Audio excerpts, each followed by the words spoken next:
Driver, slowly turn around. Every day, there are 150 troopers on Oregon highways encountering people who may not be all that happy to see them. And believe it or not, there is a lot of folks out there who don't necessarily like what we do. If you reach for the gun, I will shoot you. Do you understand? Keep walking. Stop. Welcome to Camp Rilea, the training grounds for the Oregon State Police. We're going to kind of move faster. Go, push up.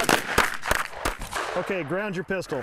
Where recruits spend more than 5 months physically and mentally preparing for the day they take to the roads on their own. The mentality that you need going into that is that no matter what happens, at the end of the day, you're going to go home in one piece. Proper techniques, proper cuffing techniques. A good portion of their training, The Oregon State Police, keep your hands up. deals with high-risk traffic stops, Driver, exit the vehicle, keep your hands where I can see them. where the people being pulled over are either in a stolen car, potentially have weapons on them, or have previous run-ins with police.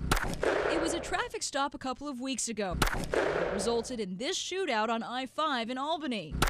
As Trooper Russell Decker turns his back to walk to his patrol car and run a record search, 26-year-old John Tolliver opens fire, striking Decker 3 times. 2 bullets burrow into Decker's Kevlar vest in his back and on his side. A third hits his left foot. Trooper Decker fires back, 5 rounds penetrating the subject, John Tolliver. How can you really prepare a trooper for a shootout situation? Quite frankly, I don't know that anything we do here is going to fully prepare a trooper for an encounter like that. But they try with exercises like this. Keep your hands down to your side. We're going to spin you around here for 30 seconds. Get you dizzy? All right, let's go. Drills that recreate the disorientation an officer might experience after getting into a fight with a suspect. Oh, you can go faster than that. Come on. But still having to recover and stop the threat using deadly force. Find your gun. Okay, headshot, center target, 3 rounds. Go! Another exercise tests how troopers would perform after being in a foot chase. You know, you've been out working all day, 8 or 10 hour shift, you come back, you're dog tired, you still got one more call that comes your way, and you're still going to be expected to perform. Over and over, the trooper recruits practice shooting at stationary targets. You want clear focus on the front sight and steady press straight back on the trigger. Well, look at that. Dead eye. It's not moving though. But stationary targets are one thing.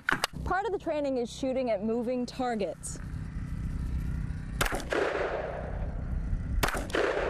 Since in the real world the targets are rarely standing still. A little movement can change everything. Not getting it. All right. Okay, lead it just a little bit.